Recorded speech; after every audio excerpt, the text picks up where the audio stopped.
Uh, there are different names: keyhole surgery, endoscopic surgery, or minimal invasive, minimal access surgery, and the most appropriate name is minimal access surgery. There are different varieties of scopies in gynae: hysteroscopy, laparoscopy, colposcopy, salpingoscopy, fertiloscopy. The most commonly used are hysteroscopy and laparoscopy. Hysteroscopy means to visualize uterus from inside, and laparoscopy to visualize through abdomen. Then comes in 1865, it was first introduced by Philips Bozzini. At that time, it was through a kerosene lamp. He tried to see on through inside the body cavities. Later on, gradually the things developed in the form of closed circuit camera, came to HD camera, then simple TV to HD monitors, cold light sources, energy, different types of energy sources, and mechatronics and digital technology has brought it to the today's form of what we are using today.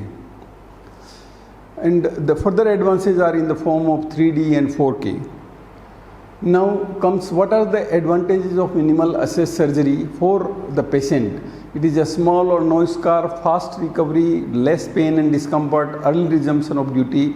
Then technical advantages are in the form of magnification, better illumination, reaching odd spaces with small scopes like in pouch of Douglas, then precise and less tissue trauma, and better coordination of the surgical team because everybody can see. In the open surgery, only the surgeon, first surgeon and the first assistant, they only can see. Less adhesion formation, less chances of iatrogenic hernia, and minimal contact with the body fluids. And complete documentation, we can do it for the records, our records, for our further review and for the further teaching. Then ultimately it becomes cost effective. Now there are different components. These are the camera head, then head, processor, light cable, light source, insufflator, then hand instruments, energy devices here, and irrigation and suction units. Then comes the optics. There is a camera head, then light source is there, then the scope is there. Camera head is fixed on the head of the scope, and these are the Hopkin type 2 lenses, and this is in the form of the light that is in the processor converted to the electronic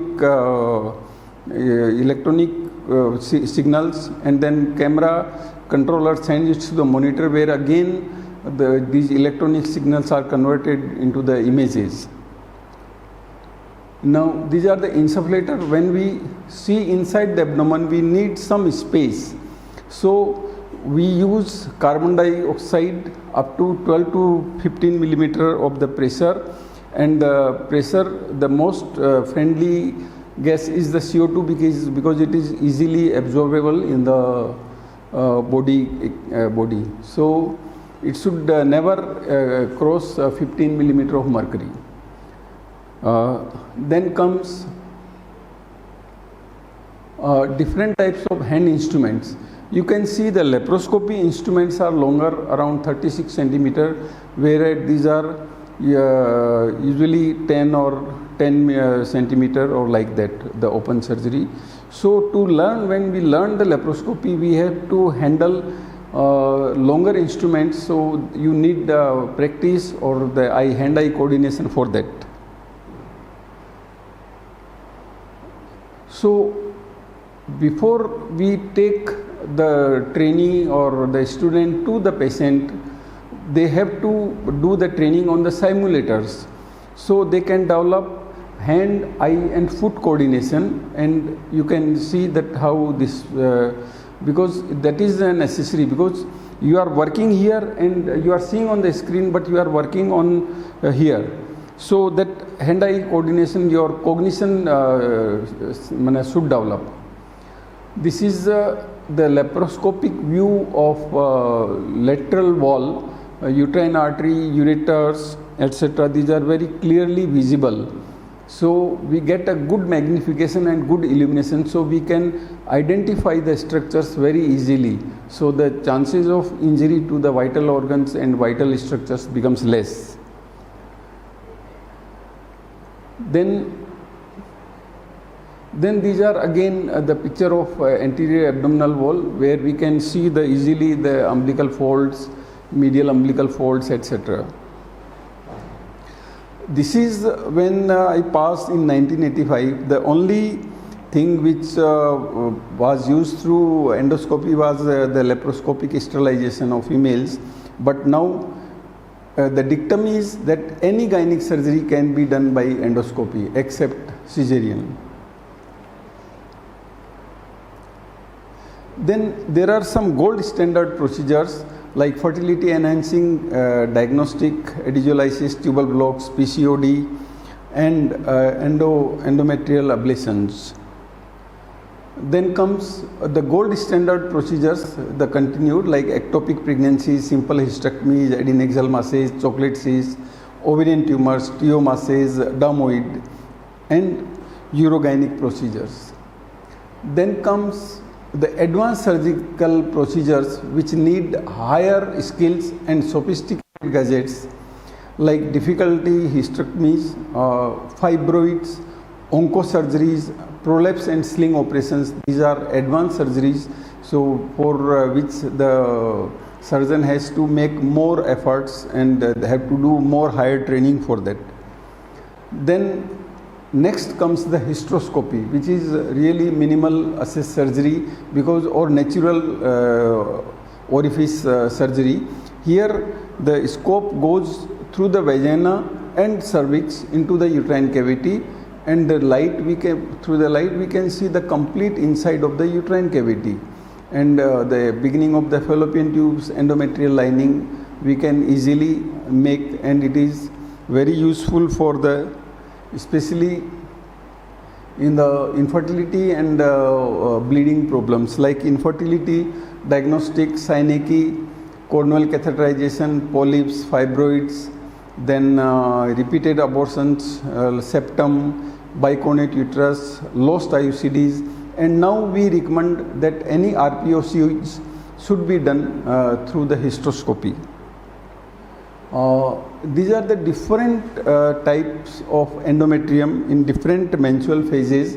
This is in the early part of menstrual cycle, this is in the later part of the menstrual cycle, and then this is some inflamed and some endometritis is there, and these are some RPOCs are there. Then hysteroscopy for infertility is very, very useful. You can see that synecdoches we are cutting through the hysteroscopic fine scissors. Then RPOCs can be taken care of. Then comes the different submucous fibroids. We divide them type 1, 2, 3 or 0, which is type 0 and 1 are easy. Type 2 and 3 are difficult. You need more precise instruments and training for that, and it becomes a bit more risky also. Then comes the endoscopy is a minimal access surgery, but it is not incomplete. The people, the layman or the patient, they ask that the tumor is this much big, how will you remove through the endoscope? So there are we have different gadgets like morcellator. We can morcellate the tumor mass and we can retrieve it. So, but whatever we do, whether we do conventional or minimal access surgery, our clinical correlation with the patient's history and investigation should be there.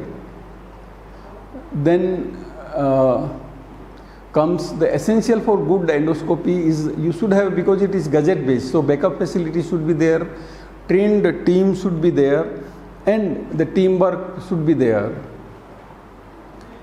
Then comes what are the different hurdles, why the initial investment is higher, learning curve for the whole team is higher, because you have to develop the stereoscopic vision, equipment, and because these are longer instruments, so you need handling much more proper.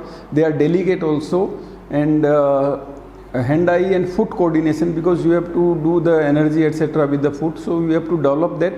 Your maintenance of the instrument is much higher than open instruments. Tissue retrieval is again one aspect, and the suturing is needs more training. So the take-home message is that each and every gynec surgery can be done by endoscopy. Technically superior because of magnification, illumination, preciseness, ability to reach deeper spaces, better coordination of the surgical team. Limitations are expertise of the surgical team, availability of the gadgets, standby support and standby support system, and then for patient it is convenient and comfortable and cost effective, because the hospital stay is less. For hospital it becomes the turnover is more, they can with the minimum number of beds they can do more work, and for surgical team the satisfaction of the patient is our gain. When the patient goes home satisfied and happy, that is our most important gain of a doctor. Thank you very much.